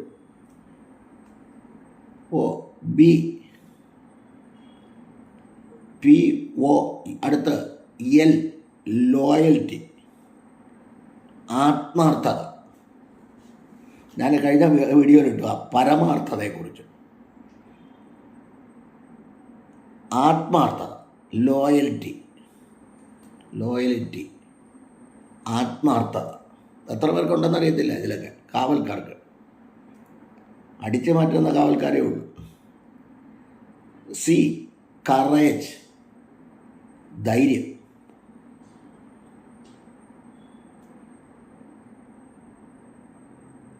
അടുത്ത് ഈ എഫിഷ്യൻസി, കാര്യക്ഷമത. ഒരു കാവൽക്കാരന് വേണ്ട ഇത്രയും കാര്യങ്ങൾ മസ്റ്റാ വേണം. ഒരു കാവൽക്കാരന് ഇത്രയെങ്കിലും ഉണ്ടായിരിക്കണം. അപ്പോൾ ഇത്രയും കാര്യങ്ങളൊന്ന് നമുക്ക് സ്വയം എടുക്കാമെന്നുള്ളതേ ഉള്ളൂ, ഒന്ന് ചൂണ്ടിക്കാണിച്ചു തന്നു എന്നുള്ളതേ ഉള്ളൂ. ഇനി അടുത്തതായിട്ട് ഒരു ചിന്ത എന്ന് പറയുന്നത്, നിങ്ങൾ തോൽക്കുന്നത്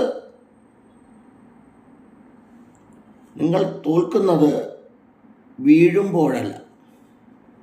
നിങ്ങൾ തോൽക്കുന്നത് വീഴുമ്പോഴല്ല, വീണിടത്ത് നിന്ന് എഴുന്നേൽക്കാതിരിക്കുമ്പോഴാണ് നാം തോൽക്കുന്നത്.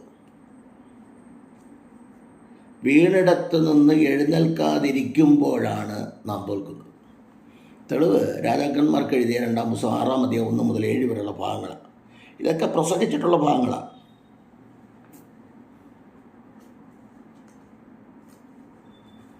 ഇവിടെ പ്രവാചക ശിഷ്യന്മാർ 50 വരുന്ന എലീശയോട് പറയുന്നു, ഞങ്ങൾ പാർക്കുന്ന സ്ഥലം തീരെ ഇടുക്കമാണ്,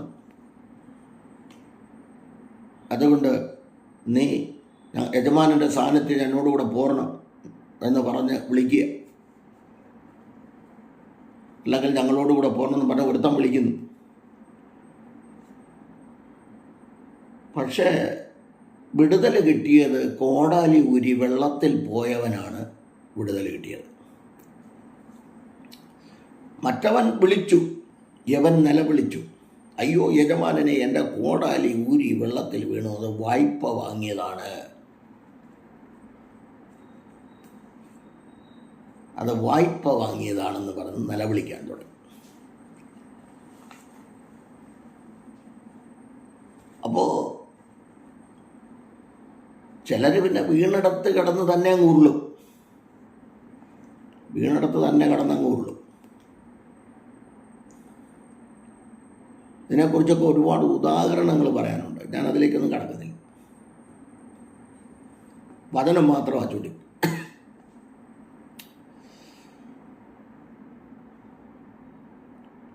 അപ്പോൾ 1 വായ്പ വാങ്ങിയതാണ്, 2 എൻ്റെ കോടാലി ഊരി വെള്ളത്തിൽ വീണു, ഞാൻ മരം മുറിക്കും. ഉള്ള സത്യം തുറന്നു പറഞ്ഞു. ഉള്ള സത്യം തുറന്നു പറഞ്ഞപ്പോഴാണ് ജീവിതത്തിൽ ഒരു വിടുതൽ, സന്തോഷം കിട്ടിയത്. യജമാനൻ കൊമ്പ് വെട്ടി എറിഞ്ഞു. അതിനെക്കുറിച്ച് വിശദീകരിച്ചൊക്കെ ഞാൻ വീഡിയോ ഇട്ടിട്ടുണ്ട്. കൊമ്പ് വെട്ടി എറിഞ്ഞു. ഈ കൊമ്പേതാ? പാപത്തെ, ലോകത്തിൻ്റെ മുഴു ലോകത്തിൻ്റെയും പാപത്തെ ചുമക്കുന്ന ദൈവ കുഞ്ഞാടാകുന്ന വൃക്ഷം, കൊമ്പ്. ആത്മീയമായി ചിന്തിക്കുമ്പോൾ പാപത്തിൽ കിടക്കുന്നവനെ, ആർക്കും വേണ്ടാത്തവനെ, ചെളിയിൽ കിടക്കുന്നവനെ, ലോകത്തിൻ്റെ പാപങ്ങളിൽ മുഴുകിക്കിടക്കുന്നവനെ ചെളിയിൽ നിന്ന് പൊക്കിയെടുക്കുവാൻ ലോകത്തിൽ ഒരു മനുഷ്യനും തയ്യാറാകത്തില്ല. എന്നാൽ ഈ കാൽവറി കൊമ്പ്, നിൻ്റെ പാപം എത്ര കടും ചുമപ്പായിരുന്നാലും അതിനെ കഴുകി ശുദ്ധീകരിച്ച്, കാൽവറി രക്തത്താൽ, യേശുക്രിസ്തുവിൻ്റെ രക്തത്താൽ കഴുകി ശുദ്ധീകരിച്ച് നിന്നെ ഉയർത്തി, നിൻ്റെ കരം നീട്ടി എടുക്കത്തക്ക നിലയിൽ ദൈവത്തിൻ്റെ പ്രവൃത്തി വെളിപ്പെടുത്തുമെന്ന് ദൈവാത്മാവിൽ ദൂതറിയിക്കുക. അപവാദി രാപ്പകൽ കുറ്റം ചുമത്തും. വെളിപ്പാട് ദിവസം 12:10 മുതൽ നമ്മുടെ സഹോദരന്മാർ, പ്രിയ സഹോദരന്മാരെ, രാപ്പകൽ കുറ്റം ചുമത്തുന്ന അപവാദിയെ തള്ളിയിട്ട് കളഞ്ഞുവല്ലോ. അവിടെ ഒരു പദം കൂടെ ഉണ്ട്. പിശാച് നമ്മുടെ സഹോദരന്മാരെ, ദൈവദാസന്മാരെ, ദാസിമാരെ, കുഞ്ഞുങ്ങളെ രാപ്പകൽ കുറ്റം ചുമത്തും. പക്ഷേ 12:24 പറയുന്നു, ഹാബേലിൻ്റെ രക്തത്തേക്കാൾ ഗുണകരമായി സംസാരിക്കുന്ന പുണ്യാക രക്തത്താൽ. അപ്പോൾ നമുക്ക് വേണ്ടി ശത്രു ദുഷ്പേരുണ്ടാക്കുമ്പോൾ ഗുണകരമായി സംസാരിക്കുന്ന പുണ്യാക രക്തം നമുക്ക് വേണ്ടി സംസാരിക്കും. ശത്രു കുറ്റം പറയും, ദൈവം യേശുക്രിസ്തു ഗുണകരമായി നമുക്ക് വേണ്ടി സംസാരിക്കും. കാരണം കാൽവറിയിൽ ഒഴുകിയ ആ രക്തത്താൽ കഴുകി, കുറവുകളെ ഓർക്കാതെ, തെറ്റുകളെ മാത്രം ചൂണ്ടിക്കാണിക്കാതെ, അവൻ്റെ നല്ല വശം കൂടെ എടുത്തുകൊണ്ട് കഴുകി ശുദ്ധീകരിച്ച് ആ നിത്യതയിലേക്ക് പർദീസേലാമേൻ കുരിശിൽ കടന്ന കള്ളനെ, കുറവുകളെ ഏറ്റുപറഞ്ഞവനെ പർദീസയിലേക്ക് ഇരുത്താമെന്ന് അരുളി ചെയ്തവൻ നമ്മെ ഇരുത്തട്ടെ. അടുത്ത ഒരു പോയിൻ്റ് കൂടെ പറഞ്ഞ് ഞാൻ അവിടെ നിർത്താം. അടുത്തതാണ് സർശയ്ക്ക് 20:30, 20:27. 2 വാക്യം വായിക്കൂ. ഉദരത്തിൻ്റെ അറകളെക്കുറിച്ച് പറയുക. അറകൾ ബഹുവചനം. അപ്പോൾ ഒരു മനുഷ്യൻ്റെ ഹൃദയത്തിൽ 4 അറകളുണ്ട് എന്ന് മനസ്സിലായിട്ടുണ്ട്, പറഞ്ഞു കേട്ടിട്ടുണ്ട്, ഞാൻ കണ്ടിട്ടില്ല. 4 അറകൾ. ഞാനിങ്ങനെ മുകളിൽ താഴോട്ട് എടുക്കുക, 2 സൈഡിലാണെന്നാണ് പറയുന്നത്. ഹൃദയത്തിൻ്റെ 4 അറകൾ. ഇപ്പോൾ വിവാഹം കഴിക്കുന്നതിന് മുൻപ്, കുഞ്ഞുങ്ങൾ വളരെ ശ്രദ്ധിക്കാൻ വേണ്ടിയാണ്. വിവാഹം കഴിക്കുന്നതിന് മുൻപ് ഒറ്റയ്ക്കായിരിക്കുമ്പോൾ, അല്ലെങ്കിൽ തനിയെ ആയിരിക്കുന്ന സാഹചര്യങ്ങളിൽ, മാതാപിതാക്കളുണ്ട്, സഹോദരങ്ങളുണ്ടാകാം, എങ്കിലും 1-ാമത്തെ അറയിൽ എപ്പോഴും ദൈവം തന്നെ ഉണ്ടാകണം. അപ്പോൾ 2-ാമത്തെ അറയിൽ ആരാ? നിൻ്റെ സഹോദരൻ, കുഞ്ഞുങ്ങളാകട്ടെ, സഹോദരങ്ങളാകട്ടെ, സഹോദരിമാരാകട്ടെ, ദൈവദാസന്മാരാകട്ടെ, ആരും ആകട്ടെ, 1-ാമത്തെ അറയിൽ ദൈവം തന്നെ എപ്പോഴും ഉണ്ടാകണം. അത് ബുദ്ധിമുട്ടാണ്. ബാല്യപ്രായങ്ങളിൽ, യൗവനപ്രായങ്ങളിൽ അത് ബുദ്ധിമുട്ടായി, എങ്കിലും പോട്ടെ, ഞാൻ പറയുക, ഇതൊരു ഉപദേശമായിട്ട് എടുക്കുക. 1-ാമത്തെ അറയിൽ ദൈവം ഉണ്ടായിരിക്കണം. അപ്പോൾ 2-ാമത്തെ അറയിലോ വിവാഹം കഴിക്കുന്നതിന് മുമ്പേ മാതാപിതാക്കൾ ഉണ്ടായിരിക്കണം. 2-ാമത്തെ അറയിൽ മാതാപിതാക്കൾ. അപ്പോൾ 2 അറ കാലിയായി കിടപ്പുണ്ട്. വിവാഹം കഴിഞ്ഞു. 1-ാമത്തെ അറയിൽ ഇരുന്ന ദൈവത്തെ 2-ാമത് ഇറക്കി വെച്ചിട്ട്, അല്ലെങ്കിൽ 4-ാം സ്ഥാനത്ത് ഇറക്കി വെച്ചിട്ട്, നീ 1-ാം സ്ഥാനത്ത് നിൻ്റെ ഭർത്താവിനെയോ 1-ാം സ്ഥാനത്ത് നിൻ്റെ ഭാര്യയെയോ നീ കയറ്റിയിരുത്തരുത്. കയറ്റിയിരുത്താൻ പാടില്ല. അതെല്ലാവർക്കും വേണ്ട. ജാതി മത സംഘടന വ്യത്യാസമെന്ന് എല്ലാവരും കേൾക്കട്ടെ.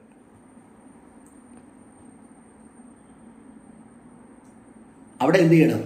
വിവാഹം കഴിയുമ്പോഴും 1-ാമത്തെ അറയിൽ ദൈവം തന്നെ ഇരിക്കണം. അപ്പോൾ 2-ാമത്തെ അറയിലെ മാതാപിതാക്കൾ ഇരിക്കണം. വിവാഹം കഴിഞ്ഞ് വരുമ്പോൾ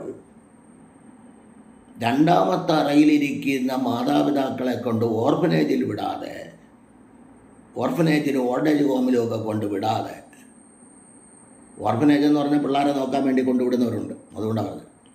അപ്പോൾ ഓർഫനേജിനും ഓൾഡേജ് ഹോമിലും കൊണ്ട് വിടാതെ 2-ാമത്തെ അറയിലിരിക്കുന്ന നിൻ്റെ മാതാപിതാക്കളെ 4-ാമത്തെ അറയിലേക്ക് കൊണ്ടുവരണം. കൊണ്ടുവന്നിട്ട് 2-ാമത്തെ അറയിൽ നിൻ്റെ ഭർത്താവിനെ നീ ഇരുത്തണം. അതുപോലെ സഹോദരന്മാർ നിങ്ങൾക്ക് തുണയായി തന്ന അതിനെ 2-ാം സ്ഥാനത്തേക്ക് ഇരുത്തണം. 2 പേരും 2-ാം സ്ഥാനത്ത്. അപ്പോൾ 1-ാം സ്ഥാനത്ത് 2 പേർക്കും ദൈവമായി. അപ്പം 3-ാമത്തെ അറ ഒഴിഞ്ഞു കിടക്കുന്നു. ഉൽപ്പത്തി പുസ്തകം 1:26 മുതൽ 28. നിങ്ങൾ പെറ്റുപെരുകി സന്താന കുട്ടിയുള്ളവരായിത്തീരണം. അപ്പം ഓടിപ്പോവുക. 3-ാമത്തെ അറയിൽ നിനക്ക് തലമുറകളെ ലഭിക്കുമ്പോൾ 3-ാമത്തെ അറയിൽ തലമുറകളെ കൊണ്ടുവരണം. ഇന്ന് കണ്ടുവരുന്ന ഒരു കാര്യം പറയാം. ഒരു തലമുറ കിട്ടിക്കഴിഞ്ഞാൽ പിന്നെ ഭർത്താവിനെ യാതൊരു ബന്ധവുമില്ല അതുമായിട്ട്. ഭർത്താവിനെ പിന്നെ സ്നേഹിക്കത്തില്ല. പിന്നെ മക്കളെ മക്കളെ മക്കളെ മക്കളെ മക്കളെ എന്ന് പറഞ്ഞു നിൽക്കും. അത് ഒരു 100-ൽ 85% അങ്ങനെ തന്നെയാണ്. ഞാൻ പൊതു ശുശ്രൂഷ നിൽക്കുന്നത് കൊണ്ട് എനിക്കറിയാം, ഞാൻ കണ്ടുവരുന്നതല്ലേ. അപ്പോൾ ഞാൻ പറഞ്ഞത്, സ്നേഹിക്കത്തില്ല.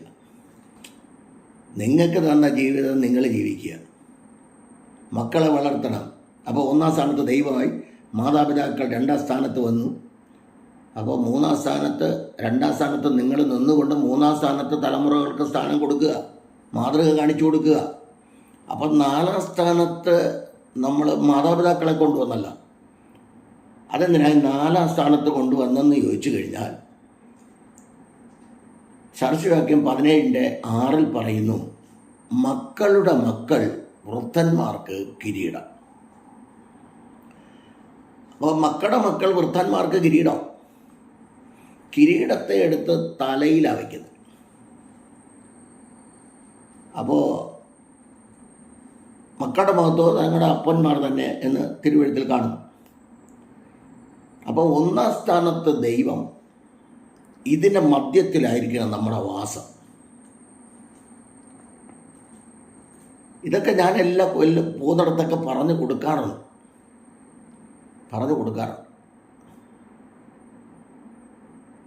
കാരണം ഇതൊക്കെ ഞാൻ കണ്ടുവരുന്ന പ്രാക്ടിക്കലി കുറേ കാര്യങ്ങൾ അറിഞ്ഞ് കണ്ട് പഠിച്ചതുകൊണ്ട് അനുഭവമാണ് എന്ന് പറയുമ്പോൾ തിയറിയല്ല, കണ്ട് പ്രാക്ടിക്കലി. അതുകൊണ്ടാണ് ഞാൻ പറഞ്ഞത്. തിയറി എന്ന് പറയുന്ന പഠനമാണല്ലോ, ഇത് പ്രാക്ടിക്കലിയാണ്. അപ്പോൾ ലൂക്കോസ് 5-ാം അധ്യായം പഠിക്കുമ്പോൾ പത്രോസിന് പ്രാക്ടിക്കലി നല്ല പരിചയം, യേശുക്രിസ്തു തിയറിയാണ് എന്ന് പറഞ്ഞതുപോലെ അവിടെ അക്ഷരീകമായി പറയുന്ന കാര്യമാണ്. ഞാൻ എൻ്റെ വിഷയത്തിലേക്ക് വരാം, സമയം. അപ്പോൾ വൃദ്ധന്മാർക്ക് കിരീടമായി കൊച്ചുമക്കൾ മാറണമെങ്കിൽ 4-ാമത്തെ അറയിൽ വരണം. അപ്പോൾ കൊച്ചുമക്കൾക്ക് വൃദ്ധന്മാർ കിരീടമാണ്. ദൈവം 1-ാം സ്ഥാനത്ത്, 2-ാം സ്ഥാനത്ത് ഭാര്യയും ഭർത്താവും, 3-ാം സ്ഥാനത്ത് മക്കൾ, 4-ാം സ്ഥാനത്ത് മാതാപിതാക്കൾ വരണം. എന്ന് പറഞ്ഞാൽ അവരെ സ്നേഹിക്കരുത്, എടുക്കരുത്, വെള്ളം കൊടുക്കരുത്, ഒന്നും കൊടുക്കരുതെന്നല്ല എൻ്റെ അർത്ഥം. 4-ാം സ്ഥാനത്താണെങ്കിലും അവരെ ഈ അറയിൽ തന്നെ ഇരുത്തണം. ഓർഫനേജിലും ഓൾഡ് ഏജ് ഹോമിലൊന്നും കൊണ്ട് വിട്ട് കളയരുത്. അത് കുഞ്ഞുങ്ങൾ വളരെ ശ്രദ്ധിക്കണം. അതിനെക്കുറിച്ചൊക്കെ ഒത്തിരി പഴഞ്ചൊല്ല് കേട്ടിട്ടുണ്ടല്ലോ. ഓട്ടയട്ടിക്കകത്തൊക്കെ കഞ്ഞി കൊടുത്ത കാര്യങ്ങളൊക്കെ കൊച്ചുമാവനടുത്ത് കൊണ്ടൊന്ന് സൂക്ഷിച്ച് വെച്ചത് അപ്പം പ്രായമാകുമ്പോൾ അപ്പനും വയസ്സാകുമ്പോൾ അപ്പന് തരാനെന്ന് പറഞ്ഞതുപോലെ അതിനൊന്നും ഇടവരുത്താതെ ദൈവം നമ്മെ അനുഗ്രഹിക്കട്ടെ. കണ്ണുകളടയ്ക്കാൻ പ്രാർത്ഥിക്കുക, ഈ ആത്മീയ ചിന്തകളെ ധ്യാനിക്കുക. ദൈവം അനുഗ്രഹിക്കട്ടെ. പരിശുദ്ധ പിതാവേ, അവിടുത്തെ കരങ്ങളിലേക്ക് അടിയനെ സമ്പൂർണ്ണമായി സമർപ്പിക്കുന്നു. മാനസികമായ ബുദ്ധിമുട്ടുകളും വേദനയുടെ നടുവിലും കർത്താവായ യേശു ക്രിസ്തു അടിയനെ തിരുവചനങ്ങളെ ചൂണ്ടിക്കാണിക്കുവാൻ, വചനത്തിൽ കൂടെ ചില ആത്മീയമായി ചില കാര്യങ്ങളെ ചൂണ്ടിക്കാണിക്കുവാൻ സ്വർഗത്തിലെ ദൈവം ഒരുക്കിയ കൃപയ്ക്കായി സ്തോത്രം. അടിയനെ താഴ്ത്തുന്ന കുടുംബമായി ഏൽപ്പിക്കുന്നു. 3 കുഞ്ഞുങ്ങളെ ഏൽപ്പിക്കുന്നു. പ്രത്യേകിച്ച് ലോകമെമ്പാട് ശുശ്രൂഷ കർത്തൃഭൃത്യന്മാർ, കുടുംബാംഗങ്ങൾ, കുഞ്ഞുകുട്ടികളെല്ലാവരെയും ഏൽപ്പിക്കുന്നു. കർത്താവിൻ്റെ കരങ്ങളിൽ ഏൽപ്പിക്കുകയാണ്. സുവിശേഷ വേലയിലായിരിക്കുന്ന പ്രിയപ്പെട്ടവരെ ഏൽപ്പിക്കുന്നു. കഷ്ടതയിലും പ്രയാസത്തിലും പ്രതിസന്ധികളിലും പ്രതികൂലത്തിലും കൂടെ കടന്നു പോകുന്ന ദൈവമക്കളെ ഏൽപ്പിച്ച് പ്രാർത്ഥിക്കുന്നു. ദൈവത്തിൻ്റെ വലിയ പ്രവൃത്തി വെളിപ്പെടുത്തണമെന്ന് പ്രാർത്ഥിക്കുന്നു. കരങ്ങളിൽ ഏൽപ്പിക്കുന്നു. ഇന്ത്യ മഹാരാജ്യത്തിന് വേണ്ടി പ്രാർത്ഥിക്കുന്നു. പ്രധാനമന്ത്രിക്ക് വേണ്ടി പ്രാർത്ഥിക്കുന്നു. പ്രസിഡന്റിന് വേണ്ടി പ്രാർത്ഥിക്കുന്നു. രാജ്യം കാക്കുന്ന പ്രിയപ്പെട്ടവർക്ക് വേണ്ടി പ്രാർത്ഥിക്കുന്നു. അവരുടെ കുടുംബാംഗങ്ങൾക്ക് വേണ്ടി പ്രാർത്ഥിക്കുന്നു. കർത്താവേ സ്തോത്രം. ജഡ്ജിമാർക്കായി, വക്കീലന്മാർക്കായി, പോലീസ് അധികാരികൾക്കായി, പോലീസുകാർക്കായി എല്ലാവർക്കും വേണ്ടി പ്രാർത്ഥിക്കുകയാണ്. മത്സ്യം പിടിക്കുവാൻ പോകുന്ന പ്രിയപ്പെട്ടവർക്ക് വേണ്ടി പ്രാർത്ഥിക്കുന്നു. പ്രളയക്കെടുതി മൂലം വളരെ ബുദ്ധിമുട്ടിലും ഭാരത്തിലും പ്രയാസത്തിലും ഭവനം നഷ്ടപ്പെട്ടവർക്ക്, വേണ്ടപ്പെട്ടവർ നഷ്ടപ്പെട്ടവരൊക്കെ ഉണ്ട്. കർത്താവെ, അവരെല്ലാം ആശ്വസിപ്പിക്കണമേ. ഈ വചനങ്ങളെ കൊണ്ട് അന്യോന്യം ആശ്വസിപ്പിപ്പിനെന്ന് പറഞ്ഞ വചനപ്രകാരം എല്ലാവരെയും അവിടുന്ന് ആശ്വസിപ്പിക്കുമാറാകണമേ എന്ന് പ്രാർത്ഥിക്കുന്നു. ഞങ്ങളെല്ലാവരെയും ഓർത്ത്, ജാതി മത സംഘടനാ വ്യത്യാസമെന്ന എല്ലാ പ്രിയപ്പെട്ടവരെ ഓർത്ത് പ്രാർത്ഥിക്കുന്നു. കർത്താവ് അവരുടെ കുടുംബാംഗങ്ങൾ, കുഞ്ഞുകുട്ടികൾ, എല്ലാ പ്രിയപ്പെട്ടവരെ ഏൽപ്പിച്ച് പ്രാർത്ഥിക്കുന്നു. ദൈവം വൻകാര്യങ്ങളെ ചെയ്യണം, അത്ഭുതങ്ങളെ പ്രവർത്തിക്കണം. ഈ വചനം അനേകർക്ക് അത് പ്രയോജനകരമായി തീരുവാൻ തക്കവണ്ണം സ്വർഗത്തിലെ ദൈവം സഹായിക്കണം. ചിന്താമണ്ഡലം, ബുദ്ധിമണ്ഡലം, ശാരീരിക മണ്ഡലം, ആത്മീയമണ്ഡലം അതിനെ ഒന്ന് ഒതുക്കി നിർത്തി കർത്താവിൻ്റെ വചനത്തിൻ്റെ അടിസ്ഥാനത്തിൽ കഴുകേണ്ട ഭാഗം കഴുകി ശുദ്ധീകരിച്ച് നിർമ്മല വചനം നാവിലെടുക്കുവാനുള്ള കൃപ എല്ലാവർക്കും കൊടുക്കണം. എല്ലാവർക്കും ഒരു മാനസാന്തരം കൊടുക്കണം. അതിനായി കരങ്ങളിൽ ഏൽപ്പിക്കുന്നു. പ്രാർത്ഥന കേട്ടതിനായി സ്തോത്രം. മുഴുമുഖത്തോട് നെടുക്കണമേ. യേശു ക്രിസ്തുവിൻ നാമത്തിൻ്റെ പിതാവേ. ആമേൻ, ആമേൻ. God bless you. God bless you. Abundantly ദൈവം എല്ലാവരെയും അനുഗ്രഹിച്ച് കാക്കുമാറാകട്ടെ. ആമേൻ.